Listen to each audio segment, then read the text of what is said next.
canal de salvação, é prova de amor divino.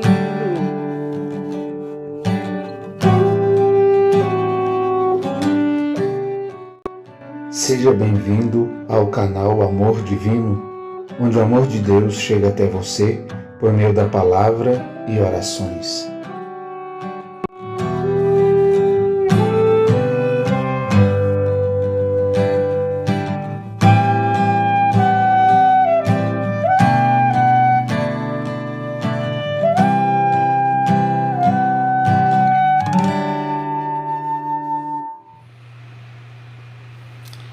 Vamos prosseguir. A transmissão havia caído, mas a gente vai retomar. A obediência é tão maravilhosa.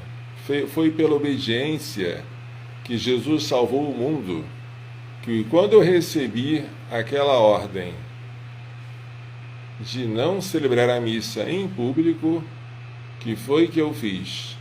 Embora pasmado, embora sem saber o que fazer, eu resolvi obedecer. E aqui eu vou ler para vocês o manual do Tanqueray, O compêndio de teologia ascética e mística. Este compêndio fala sobre a obediência como uma virtude excelente. Porém, há limites. Quais são os limites da obediência? Bem, quando o superior dá uma ordem contrária à lei de Deus, temos que obedecer a Deus mais do que aos homens. Ou quando o superior ordena algo impossível. Ninguém está obrigado ao impossível. Mas, na dúvida, diz Tanqueray, devemos presumir que o superior tem razão. In dubio presumptio stat pro superiore. Na dúvida, a presunção deve estar em favor do superior.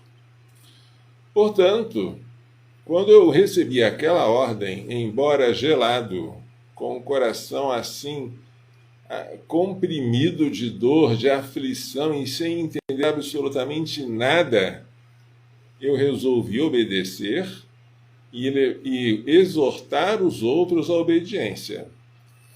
Como a obediência é uma coisa séria, não é brincadeira, já que eu era obrigado a obedecer, eu queria saber como. E perguntei quantas pessoas eu posso trazer comigo na celebração sem estar desobedecendo, sem estar desobedecendo ao mandato de ser uma missa privada e não pública. Aí, depois de algum tempo, eu recebi a resposta de que eu poderia celebrar para 2 pessoas. 2 pessoas. E quando vinha uma terceira, por escrúpulos de consciência, para ser obediente, eu deixava apenas 2 estarem presentes, porque era aquilo que o meu superior eclesiástico havia mandado. Houve, porém, um grupo de pessoas que não podia ir à Santa Missa, porque os padres estavam proibidos de celebrar em público, mas queria receber a comunhão fora da missa. E vieram até mim para perguntar: Padre, você pode distribuir a comunhão para nós? Como eu não gosto de fazer nada por desobediência, eu fui perguntar ao meu superior: posso distribuir a comunhão? Eu pensava que a resposta seria: você pode com tais condições. Mas a resposta foi: você não pode. E aí eu deixei os que me pediam pão da vida com fome. Eu os despedi de mãos vazias, dizendo para eles: eu tenho pão, eu quero dar, mas eu sou proibido de dar. Se eu fizesse isso por minha própria vontade, seria um pecado horrível. Eu ouviria Jesus dizer: afastai-vos de mim, malditos, para o fogo eterno, preparado para o demônio e os seus anjos, porque eu tive fome e não me destes de comer. Para ouvir isso, basta eu negar um pão qualquer a quem me pede. Mas negar o pão eucarístico Se eu fizesse isso por minha própria vontade, seria uma maldade sem tamanho. Mas eu estava sob obediência. E assim, sob obediência, eu vivi os momentos mais cruciantes da minha vida, o meu pior ano, para mim e para vocês, porque foi exatamente na época da Quaresma, na época do Tríduo Pascal, na época da Páscoa da Ressurreição, e eu tendo que celebrar sozinho, ou quase sozinho, com a igreja vazia e com o povo do lado de fora ansiando por querer entrar, e eu tendo que dizer não, não, não. Ora, gente, quando a gente está na dúvida, é bom obedecer, porque a obediência é tão, mas tão maravilhosa que só os loucos não obedecem.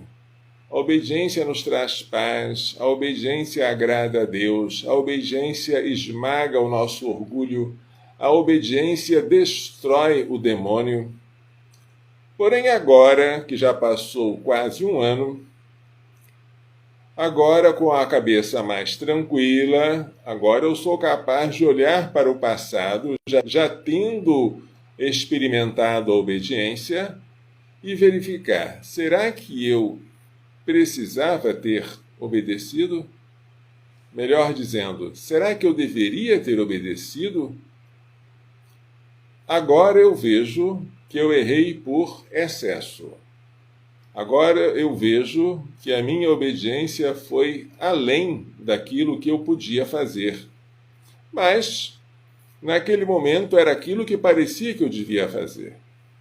Por que agora eu percebo isso? Agora, com a cabeça tranquila, vamos examinar se de fato os superiores eclesiásticos, pode ser os bispos, pode ser qualquer um superior, né? Se eles podem dispensar os fiéis de uma obrigação. Dispensar, podem, claro, mas isso aí é uma coisa que para mim não tem muita utilidade. Dispensar de uma obrigação, a missa para mim não é muito mais do que uma simples obrigação. Vejamos aqui o que diz o Código de Direito Canônico sobre a Santa Missa. No cânon 1247, assim diz o nosso Código de Direito Canônico. No domingo e nos outros dias de festa de preceito, os fiéis têm a obrigação de participar da missa. Além disso, devem abster-se das atividades e negócios que impeçam o culto a ser prestado a Deus, a alegria própria do dia do Senhor e o devido descanso da mente e do corpo. Acabei de ler o cânon 1247. Então, os fiéis têm esse dever, o dever da missa dominical. Agora, será que o bispo diocesano ele pode dispensar deste preceito, deste dever? Pode. Se nós quisermos ler isso, leiamos o cânon 87, parágrafo 1º, tá? Então aqui vamos folhear e ler. O bispo diocesano, sempre que o julgar que isso possa concorrer para o bem espiritual dos fiéis, pode dispensá-lo das leis disciplinares, universais ou particulares, dadas pela suprema autoridade da Igreja para seu território ou para seus súditos. Tá. Então o bispo tem o poder de dispensar os seus diocesanos do preceito dominical, que é uma lei universal da Igreja. Ele pode fazer isso. E isso eu não duvido. Um bispo pode fazer. A minha dúvida é outra. Será que o bispo, além de dispensar do dever de ir à missa, supondo, o que eu não acredito, que ir à missa seria uma ocasião de contágio para a Covid-19? Vamos imaginar. O bispo pode dispensar. Agora a minha pergunta é outra. O bispo pode proibir os fiéis de ir à Santa Missa? O bispo pode obrigar os padres da sua diocese a proibir os fiéis de entrarem na igreja? Essa é uma questão bem diferente de dispensar de um preceito. Porque se a Santa Missa fosse apenas um dever, dispenso do dever. Mas se além disso ela é um direito, aí eu quero saber, e isso é muito importante, se um bispo pode privar os fiéis do seu direito. Então vamos ler alguns cânones que tratam dos direitos dos fiéis, tá? O cânon 213 diz o seguinte: os fiéis têm o direito de receber dos pastores sagrados, dentre os bens espirituais da Igreja, principalmente os auxílios da Palavra de Deus e dos sacramentos. Os sacramentos, que são 7, batismo, confirmação, eucaristia, penitência, unção dos enfermos, ordem e matrimônio, são um direito. Os fiéis têm o direito de receber das mãos dos pastores sagrados. Direito é direito. Compete, vou ler agora o 223, parágrafo 2º. Compete à autoridade eclesiástica em vista do bem comum regular o exercício dos direitos que são próprios dos fiéis. Cânon 223, parágrafo 2º. Este cânon tem um comentário aqui do Padre Jesus Hortal. O Padre Jesus Hortal, que é um grande canonista, e foi ele quem fez as notas de rodapé desta edição do Código de Direito Canônico, que todos nós usamos, não é? O Padre Jesus Hortal, comentando o cânon 222, parágrafo 2º, ele diz: a faculdade que compete à autoridade eclesiástica não é arbitrária, mas em função unicamente do bem comum. Além disso, a mesma autoridade não pode suprimir, mas apenas regulamentar o uso dos direitos dos fiéis. Então, se os fiéis têm direito à Santa Missa e têm direito à comunhão eucarística, a Santa Missa como sacrifício, comunhão eucarística como sacramento. O que o bispo pode fazer é regulamentar, mas não pode suprimir. Imagine que o bispo dissesse: olha, de hoje em diante os padres vão poder celebrar a missa para o povo, porque é um direito deles, na presença do povo, mas com tais condições. E as condições fossem bastante estranhas, parecessem condições irrazoáveis, eu deveria obedecer, porque não cabe a mim desobedecer porque acho que a ordem não é a melhor de todas ou porque ela é irrazoável. Não. Se o bispo me manda sair daqui e me transfere para uma paróquia lá longe, onde eu não vou ter acesso às pessoas que eu tenho aqui, e que, na minha opinião, vai ser um desastre pastoral, eu não posso argumentar isso para não obedecer. Se a ordem é irrazoável, mas não é pecaminosa, obedeço. Então, se o bispo dissesse: olha, você vai celebrar a missa, mas só vai celebrar a missa campal. A missa não vai poder mais ser feita dentro da igreja, vai ser feita ao ar livre. Todo mundo vai poder participar, mas vai ter que ser lá fora. É uma ordem estranha. Poderíamos até dizer irrazoável, mas não é impossível. Dá para fazer. E não priva os fiéis dos seus direitos, apenas regulamenta o modo de eles exercerem esses direitos. Tá bom, eu seria obrigado a cumprir. Regulamentar o uso do direito é uma coisa, suprimir o direito é outra, bem diferente. Mas será que o fiel tem o direito à comunhão? O cânon 912 é taxativo. Qualquer batizado não proibido pelo direito pode e deve ser admitido à Sagrada Comunhão. Pode e deve. Eu, padre, não posso negar. Será que eu posso? Vejamos o que diz aqui o cânon 915.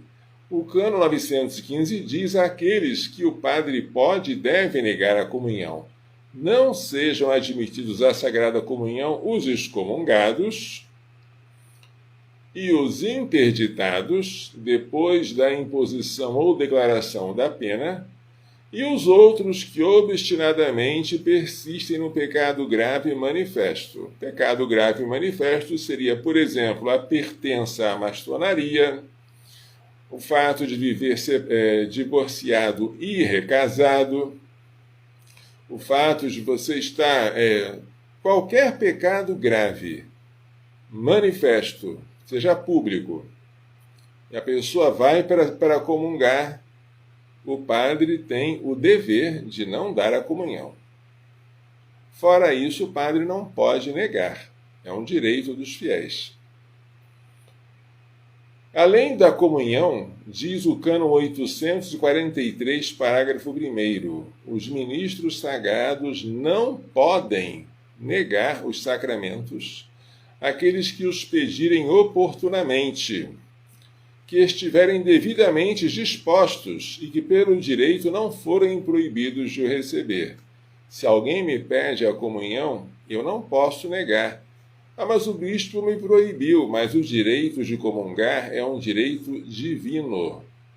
Isso é um comentário do canonista Ángel Marzoa. Em virtude do batismo, o fiel cristão tem um direito fundamental de origem divina de que seja administrada a Sagrada Comunhão. Se é um direito divino, o bispo não pode suprimir esse direito. Ele pode regulamentar, mas não suprimir. Se você está com fome do pão da vida, eu, padre, tenho que dar.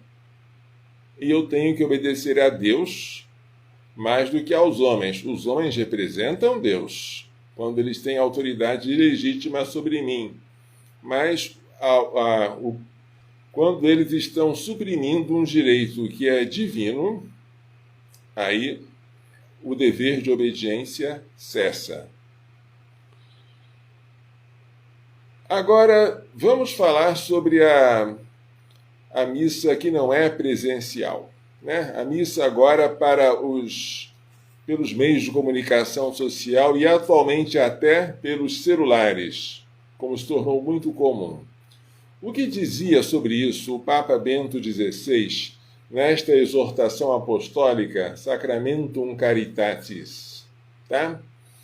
Esta exortação apostólica pós-sinodal do ano 2007 dizia o seguinte, no seu número 57. Devido ao progresso admirável dos meios de comunicação, nos últimos decênios, a palavra participação adquiriu um sentido mais amplo do que no passado. Com satisfação, todos reconhecemos que esses instrumentos oferecem novas possibilidades, inclusivamente quanto à celebração eucarística.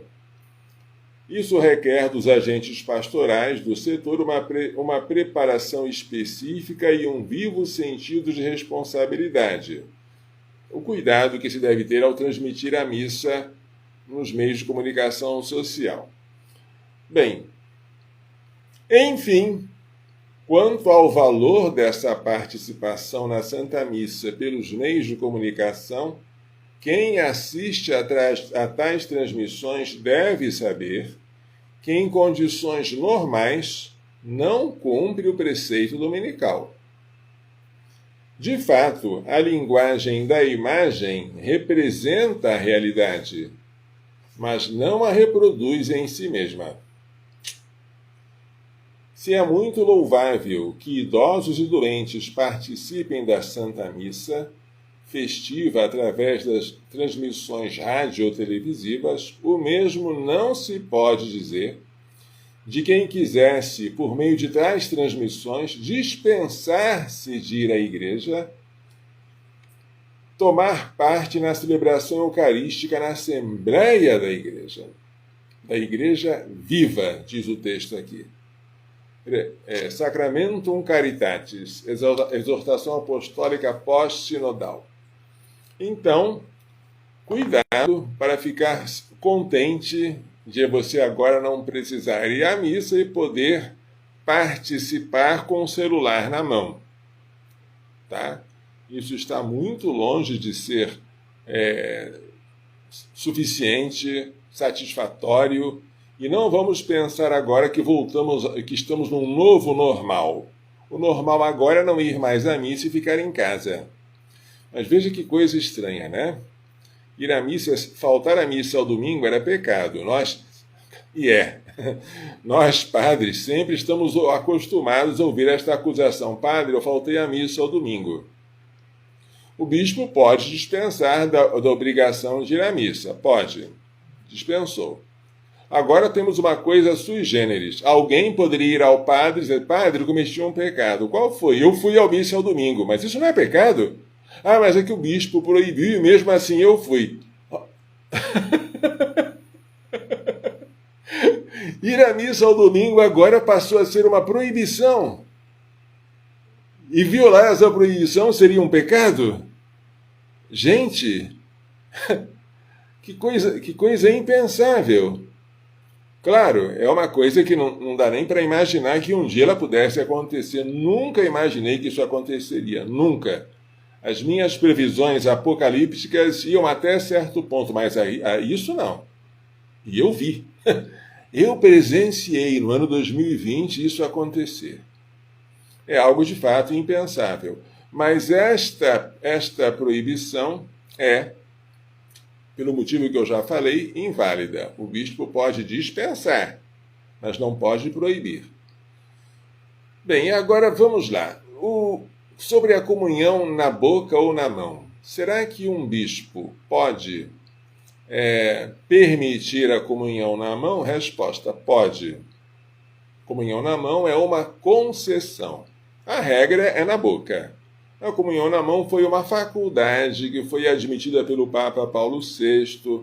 Se as conferências episcopais quisessem, e se o bispo diocesano aceitasse.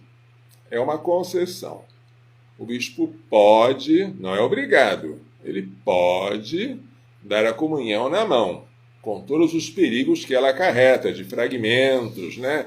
Tantas de profanações. Tá.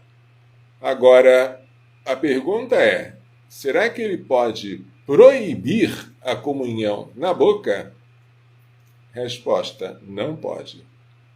Aí não pode. Aí acaba a autoridade do bispo. Por quê? Agora eu vou ler a instrução Redemptionis Sacramentum. Esta instrução aqui de 2004 sobre os abusos na Eucaristia, não é? Diz no seu número 92, embora todo fiel tenha sempre o direito de receber a sua escolha a Santa Comunhão na boca, sempre você tem o direito de receber a comunhão na boca. Está escrito aqui na Redemptionis Sacramentum de 2004, João Paulo II, é um direito do fiel. Não é um favor que o padre faz a você, não, nem o bispo, é um direito seu. Nas regiões onde a Conferência dos Bispos, com a confirmação da Sé Apostólica, permitiu, se um comungante quiser receber o sacramento na mão, seja-lhe distribuída a Sagrada Hóstia. É uma concessão. Se houver perigo de profanação, não se deve distribuir a Sagrada Comunhão na mão dos fiéis. Então, se houver perigo, nem na mão se deve dar. Agora, proibir na boca, jamais.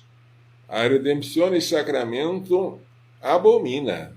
É fora de cogitação proibir a comunhão na boca, porque ele é o meio ordinário, o meio bimilenar de dar a comunhão, e com a patena, que não foi abolida, o uso da patena ainda é obrigatório, consegue-se coletar, recolher as partículas e impedir que elas caiam, o que é maravilhoso, certo? Esta instrução aqui interessante, a Redemptionis Sacramentum, ela foi publicada em 2004, dando aos fiéis o direito de recorrer ao Papa diretamente, caso visse algum abuso. Todo católico, seja sacerdote, diácono ou fiel leigo, tem o direito de representar queixa contra algum abuso litúrgico ao bispo diocesano ou ordinário competente, aquele equiparado pelo direito, ou à sé apostólica, em virtude do primado do Romano Pontífice. Se você quiser, você pode ir ao Papa para se queixar de um padre. Entretanto, é bom que a comunicação ou queixa seja, no que for possível, apresentada primeiramente ao bispo diocesano. Faça-se isso sempre em espírito de verdade e caridade, antes de eu reclamar do bispo ao Papa, que primeiro eu passe pelo bispo. É o que diz aqui a Redemptionis Sacramento, número 184. Que zelo o Santo Padre dá à Santíssima Eucaristia, não é? Bem, então, dar comunhão na mão, o bispo não pode obrigar. E as ordens, nesse sentido, são nulas, porque contrariam um direito superior a ele, que é o da Igreja Universal. A Igreja Universal não dá ao bispo essa faculdade de proibir comunhão na mão. Dá a faculdade de proibir comunhão na boca. Dá a faculdade de permitir na mão, mas de proibir na boca, não. Bem, e agora que nós já falamos sobre isso, evidentemente, se nem o bispo tem o poder de proibir a comunhão na boca, muito menos um prefeito. E agora eu vou rir. Peço perdão ao meu prefeito aqui para rir em público da norma por ele emanada, dizendo que fica proibida a distribuição da ceia, hóstia ou similar, que não seja dada na mão dos fiéis. Ceia, hóstia ou similar é uma mistura heterogênea de coisas que não tem nenhum sentido. Jesus não tem similar. Jesus presente sobre as espécies eucarísticas é único. Ele não é um remédio que tem genéricos e similares, não. Ele é um só. E o bispo não tem direito de dar normas litúrgicas, muito menos de proibir o uso de água benta. Isso é ridículo, tá? Então, o bispo não, o prefeito, perdão. Se o prefeito proíbe uma coisa dessas, eu só posso ignorar, claro. Não tem nenhuma obrigação de obedecer. Agora, vamos ler aqui um documento muito importante que foi publicado no dia 15 de agosto de 2020, que é a festa da Assunção de Nossa Senhora, pela Congregação para o Culto Divino e a Disciplina dos Sacramentos, cujo prefeito é o cardeal Sará, aquele cardeal negro, africano, de alma limpidamente branca.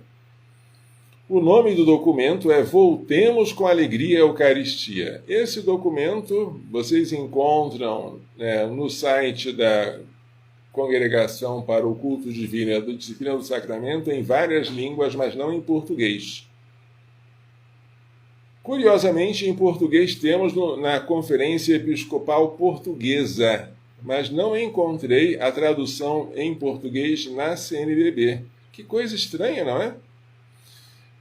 O número desse documento é protocolo número 432/20. Vou ler alguns trechos, tá? A pandemia devido ao vírus Covid-19 produziu mutações não só nas dinâmicas sociais, familiares, econômicas, formativas e laborais, mas também na vida da comunidade cristã, incluindo a dimensão litúrgica. Para impedir o contágio do vírus, tornou-se necessário um rígido distanciamento social, que teve repercussões sobre um aspecto fundamental da vida cristã, onde 2 ou 3 estão reunidos em meu nome, aí estou eu no meio deles. Mateus 18:20. Eram assíduos ao ensino dos apóstolos, a união fraterna, a fração do pão e as orações. Todos os crentes viviam unidos e possuíam tudo em comum. Citações dos Atos dos Apóstolos. A dimensão comunitária tem um significado teológico. Deus é relação de pessoas na Santíssima Trindade. Cria o homem na complementaridade relacional entre homem e mulher, porque não é bom que o homem esteja só. Gênesis 2,18.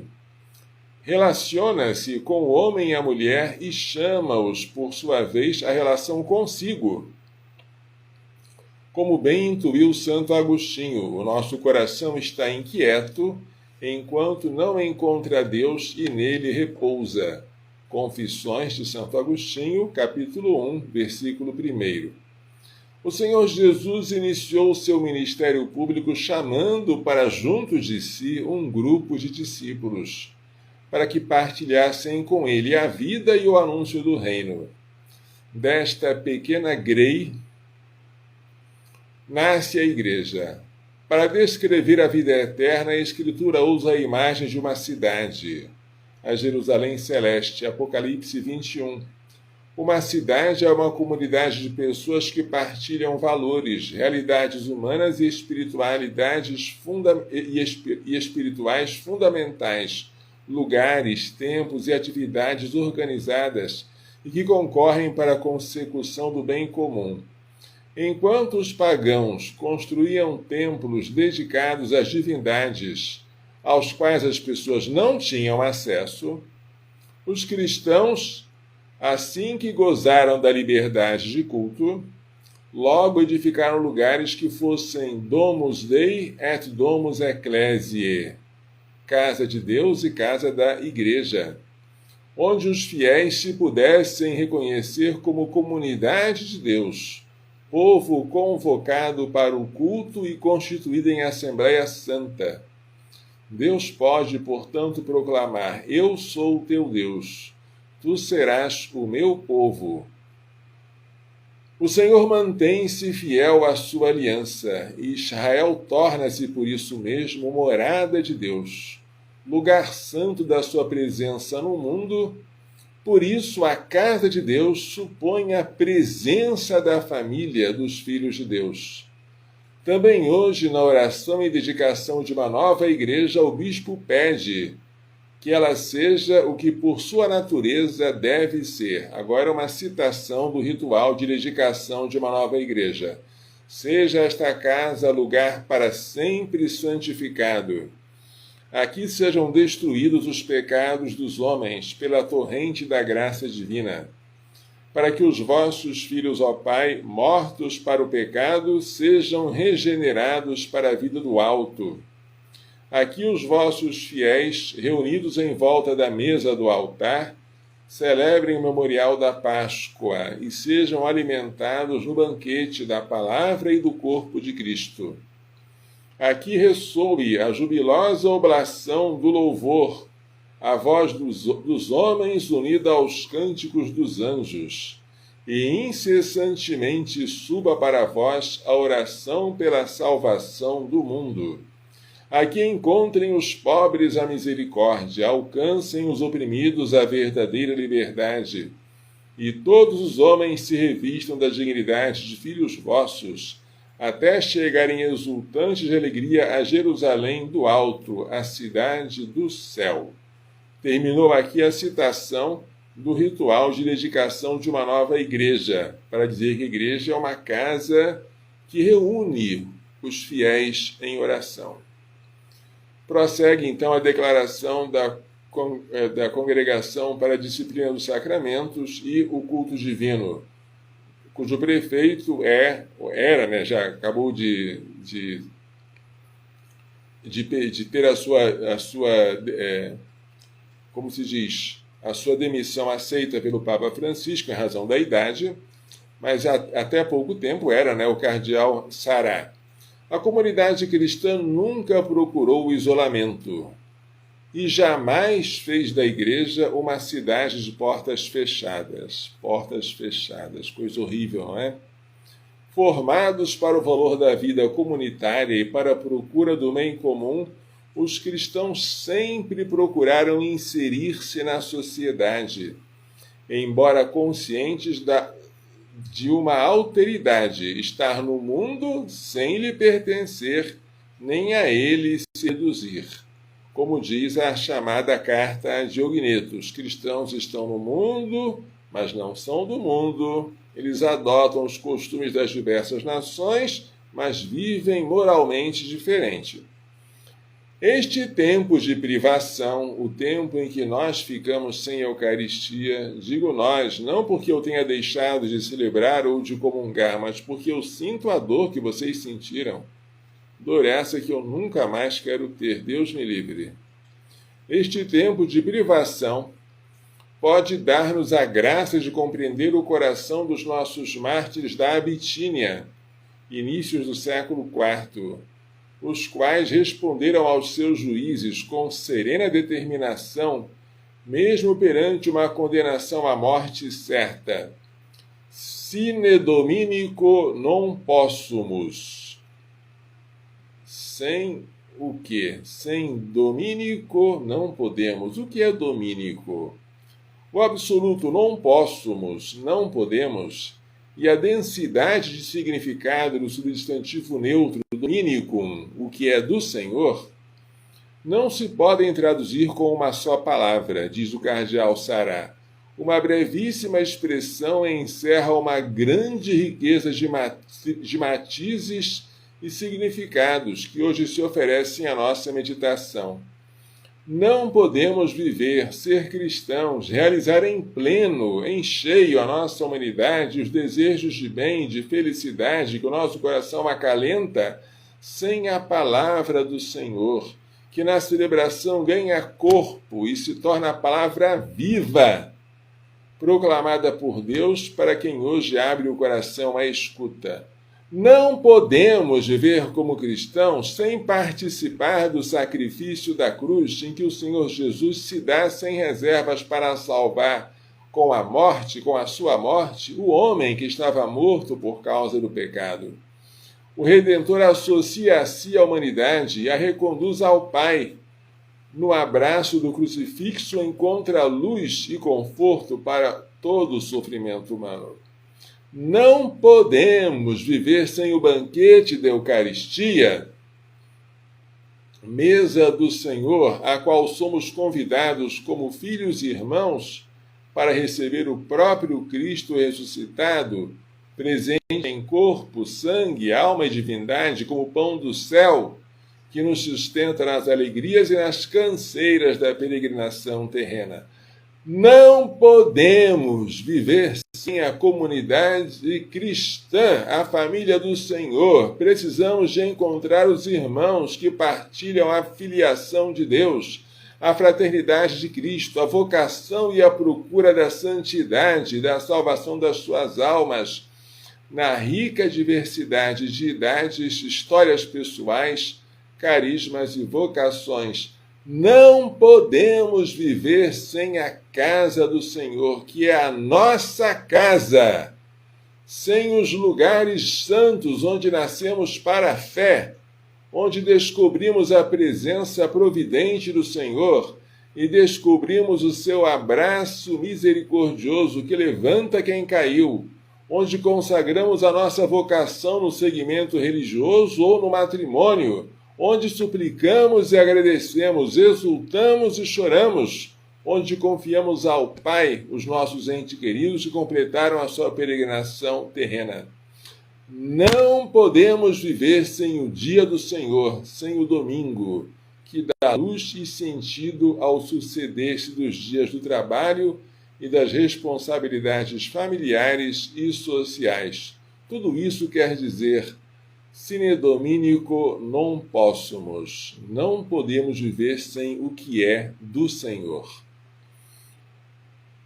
Por muito que os meios de comunicação desempenhem um prestimoso serviço em prol dos doentes e de quanto estão impedidos de se deslocar à igreja, e prestaram um grande serviço na transmissão da Santa Missa no tempo em que não era possível celebrar comunitariamente, nenhuma transmissão se pode equiparar à participação pessoal ou a pode subsistir. Palavras do cardeal Sará, aprovadas pelo Papa Francisco.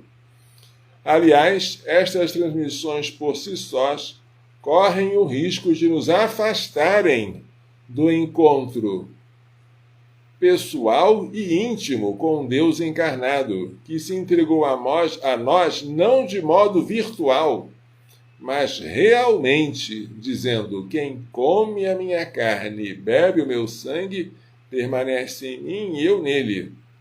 Este contato físico com o Senhor é vital, indispensável, insubstituível. Palavras do cardeal Sará, aprovadas pelo Papa Francisco. As normas litúrgicas são matéria sobre a qual as autoridades civis não podem legislar. Está vendo, senhor prefeito? Mas são da exclusiva competência das autoridades eclesiásticas. Nada de dizer que eu não posso dar comunhão na boca, senhor prefeito. Nada de dizer que eu não posso usar água benta. Cada macaco no seu galho. Reconheça-se aos fiéis o direito de receber o corpo de Cristo, direito, hein? E de adorar o Senhor presente na Eucaristia nos modos previstos, sem limitações que chegam mesmo a ir além do previsto pelas normas higiênicas emanadas pelas autoridades públicas ou pelos bispos.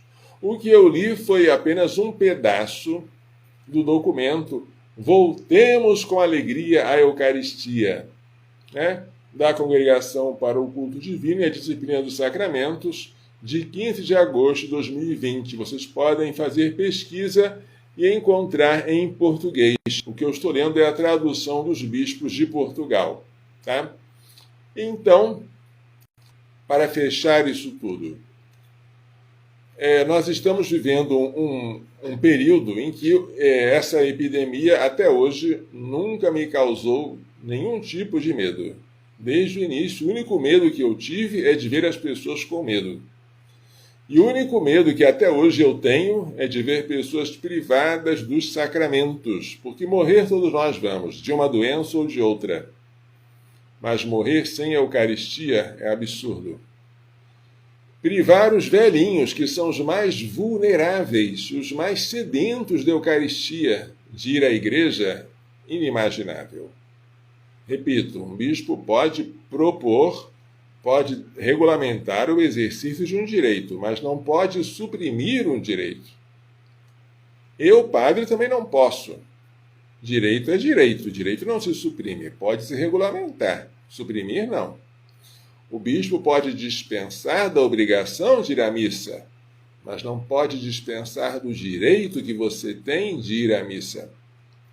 Estou falando para todos os bispos de toda a parte do mundo, uma vez que estas normas foram quase que universais. Eu fiquei procurando um que fizesse a diferença. Houve já ocasiões em que os bispos pareciam todos loucos, por exemplo, na época do arianismo, em que um bispo, o bispo de Alexandria, Santo Atanásio, parecia ser o único, que ainda era uma voz em defesa da divindade de Cristo, o que lhe custou 4 vezes ser exilado. Nossa! Lembremos que quando o rei Henrique VIII, na Inglaterra, quis fundar uma igreja só para si, a igreja anglicana, e queria obrigar os bispos a assinarem um ato de supremacia pelo qual reconheciam que o rei era o chefe da igreja, houve um bispo, São João Fischer, que rejeitou até a morte. Um. E os outros? Houve também São Tomás Moros, mas ele não era bispo, ele era leigo. E os outros? Os outros tentavam persuadir São João Fischer a não ser tão obtuso, a não ser tão intransigente, a fazer alguma coisinha que desse para agradar ao rei e salvar a sua vida também. Mas ele foi até o fim e morreu mártir, é santo. Nesses dias de hoje, está faltando essa figura. Onde está Dom Luiz Gonzaga Bergonzini, bispo de Guarulhos? Onde está Dom José Cardoso Sobrinho, bispo de Olinda e Recife? Os dois, Dom Luiz Gonzaga Bergonzini faleceu. Dom José Cardoso Sobrinho resignou-se, tornou-se bispo emérito. Esses dois bispos receberam o prêmio Von Galen, um prêmio dado pela Human Life International pelo seu heroísmo pró-vida. O Brasil precisava de ter um novo Atanásio, e foi este título que ganhou Dom Manuel Pestana quando eu ainda era jovem, que me atraiu aqui para o Centro-Oeste. Eu morava no Rio de Janeiro, ouvi falar de alguém que se destacava aqui em Anápolis pela sua ortodoxia, pela sua fidelidade ao Papa e pela sua coragem. Deixei a cidade maravilhosa que é o Rio de Janeiro para vir aqui para Anápolis. Foi a santidade, sobretudo a santidade e a coragem de Dom Manuel Pestana Filho, que me trouxeram para cá. Mas nesses dias de hoje, o que me assusta é que eu procuro e não enxergo. É verdade que existe um outro bispo ordenado por Dom Manuel Pestana, que é Dom Atanásio Schneider. Quando eu cheguei a Anápolis, ele era ainda diácono, era o irmão Antônios. Depois ele se ordenou pelo Dom Pestana como padre Atanásio e depois foi sagrado bispo. Mas ele vive no exterior, foi bispo auxiliar de Karaganda. Então, mas ele tem falado de maneira bastante categórica sobre essa crise que está acontecendo de perda da visão sobrenatural, desse medo apavorante de morrer, como se a vida material valesse tanto assim. E se como a vida eterna não valesse nada, porque você está privando os fiéis daquilo que nos dá a garantia da ressurreição, que é Jesus Eucarístico. É realmente alguma coisa de louco. Eu só posso dizer aos senhores bispos, com todo o meu respeito que eu devo a eles, porque eu sou súdito: Pai, perdoa-lhes. Eles não sabem o que fazem. Porque foi isso que Pedro disse depois de dar aquele discurso aos fiéis em Pentecostes. Depois de ele acusar o povo de ter pedido libertação para um assassino e ter matado o autor da vida, que é Jesus, ele depois disse: eu sei, no entanto, que vós agistes por ignorância, tanto vós quanto vossos chefes. E aí ele exorta o povo à penitência. Assim eu sei que a quantidade imensa de padres que aderiu a essas coisas e também de bispos que baixaram a cabeça às normas do governo, até se anteciparam a elas, proibindo as coisas que o governo não tinha proibido. Essa quantidade é enorme.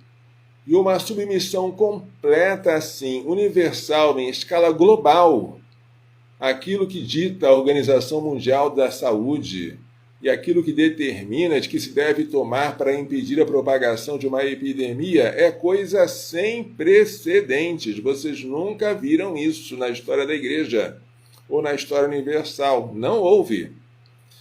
Eu esperava ver muitas coisas no futuro, quando eu era pequeno, em termos de perseguições. Mas isso aqui é absolutamente novo. Absolutamente. O que me assusta não é o vírus. Essa epidemia não é a pior, nem é a única. Já houve muitas outras bem piores do que essa. O que me assusta é o pavor que essa epidemia está gerando. O desejo de ficar com máscara o tempo todo. Máscara, socorro, se não usar máscara eu vou morrer. De ficar esfregando a mão com álcool toda hora. De ficar colocando os pés em água sanitária. de ficar dentro de casa e não sair por medo de que assim você vai contaminar o ar com o vírus. Gente, que coisa absurda. Não há ar mais puro do que aquele que você respira sem máscara. Sair de casa para pegar um sol que vai fazer com que você transforme a provitamina D em vitamina D é uma coisa sadia. Você estar no convívio dos outros faz com que você refresque a sua mente, porque você não consegue viver isolado para sempre com medo. Isso aí faz você endoidar, enlouquecer. E além disso, meus amigos, existe tratamento precoce para a Covid. Embora queiram dizer para nós que o tratamento precoce não existe, que você tem que mandar o paciente para casa tomar dipirona e esperar ele agravar até a época de ser internado e ser entubado até morrer, existe tratamento precoce. E eu sou testemunha, porque em janeiro eu participei de um acampamento da comunidade Famílias Novas do Imaculado Coração de Maria, em uma das cidades do estado de São Paulo. Naquele acampamento, aproximadamente 25 pessoas pegaram os sintomas do Covid. Todas elas usaram tratamento precoce, incluindo pessoas com comorbidades e grupos de risco graves.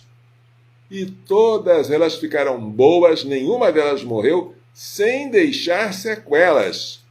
Quem diz que o tratamento precoce não existe, ou não funciona, ou é um charlatanismo, precisava estudar mais e deixar de consumir apenas as notícias que a OMS quer que você ouça e que os meios de comunicação filtram, porque eles não querem ver a eficácia que tem a ivermectina, a hidroxicloroquina, o zinco, a azitromicina, a vitamina D, se tomados na fase inicial, porque depois aí já é tarde demais. E quanto mais estas novas cepas estão sendo mais agressivas, mais necessidade de um tratamento precoce.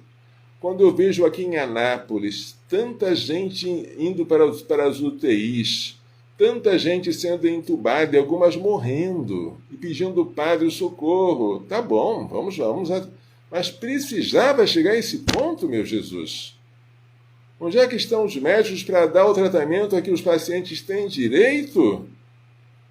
Nós temos que exigir das autoridades sanitárias que nos deem o tratamento correto, não o politicamente correto. O tratamento eficaz, que embora seja como se diz, barato, seja universal, acessível a todo mundo, não interessa aos fabricantes de vacina.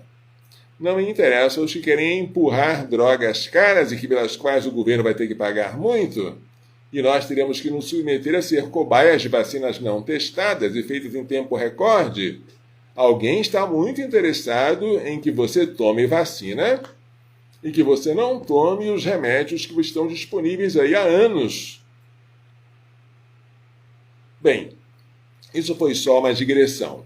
O fato é o seguinte: hoje, se eu recebesse a ordem de ser proibido de celebrar a Eucaristia para o público, uma ordem taxativa e categórica, e proibido de dar a comunhão, eu, agora, com a cabeça tranquila, depois de ter pensado, depois de ter passado por períodos de perplexidade, agora eu, sem escrúpulos de consciência, não obedeceria.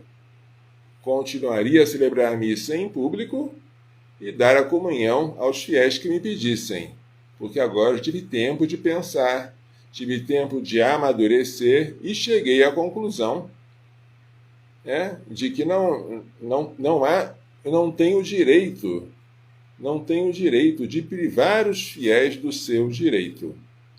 E aqueles que me mandam, que são meus legítimos superiores, a quem eu devo obediência e prometi obediência, eu devo obedecer nos limites da sua autoridade, na medida em que eles não privem os fiéis do direito divino e na medida em que eles não vão acima das normas universais da Santa Sé. Por isso, eu digo também para os padres, meus colegas de qualquer cidade ou estado do país, digo, se você sente essa angústia que eu sempre senti, fique tranquilo. Você, se não falar mal do seu bispo, se não incitar o povo a se revoltar contra o bispo, porque isso não é caridade, mas se você, apesar da ordem contrária do bispo, continuar celebrando para os fiéis em público e dando a comunhão, você não está pecando, nem está ofendendo a Deus. Digo isso sem nenhuma reserva, estou falando publicamente, porque eu não tenho nada para esconder. Assim como eu obedeci sem esconder nada, agora eu estou dizendo sem esconder que isto é uma matéria que não obriga a obediência. Tá? Isso serve para a minha tranquilidade, para a tranquilidade de vocês, padres, e para a tranquilidade dos fiéis que quiserem comungar, que quiserem ir à missa, estiverem com escrúpulos. Será que eu vou estar pecando por desobediência? Resposta: não estão pecando, porque a obediência, embora maravilhosa, ela tem os seus limites. Mas, por favor, não extrapolem os limites da obediência. Não pensem que esses limites são tão largos assim. Não, calma. Obedecer é tão maravilhoso, que deixar de obedecer é a exceção das exceções. Mas acredite, nós estamos nessa época. Receber da hierarquia eclesiástica proibição de celebrar a missa na presença dos fiéis e proibição de dar a comunhão é algo de fato inimaginável. É algo de fato louco. Chegamos a esse ponto. Mas esse ponto aí realmente está acima de qualquer competência de uma autoridade episcopal. Amemos os nossos bispos. Não falemos mal dele, nem sequer digam, nem eu posso dizer, se eu estivesse no lugar dele, eu não faria isso. Se eu estivesse no lugar de um bispo, eu receberia tantas pressões de um lado e do outro, minhas orelhas estariam de tal modo cheias de coisas, a gente não pode dizer se naquele momento eu não mudaria de ideia, a gente não sabe. O que eu quero dizer, sem julgar os bispos, é que nós não temos o dever de obedecer quando eles dão tais ordens, certo? E é assim, com amor imenso à Igreja, que é uma reverência imensa àqueles que são sucessores dos apóstolos, é que eu quero me despedir de vocês dando essa tranquilidade. Peço perdão pela transmissão ter sido tão ruim, tão cheia de oscilações, e o que nós pudermos aproveitar dela, né? Vocês podem divulgar para as outras pessoas, né? Espero depois poder fazer uma melhor, com maior qualidade para o público. Então vamos terminar dando a bênção final. O Senhor esteja convosco. Pela imposição de minhas mãos sacerdotais e pela invocação da bem-aventurada sempre Virgem Maria, de São José, seu castíssimo esposo, de São Luís Gonzaga, de São Luís Maria Grande de Montfort, de Santa Genevieve Mola, de São Miguel, São Gabriel, São Rafael, de todos os anjos e santos, abençoe-vos, proteja-vos e guarde-vos com toda a bênção no céu e da terra, Deus Todo-Poderoso, Pai, Filho e Espírito Santo. Amém. Glorioso São José, rogai por nós. Coração Imaculado de Maria, livrai-nos da maldição do aborto.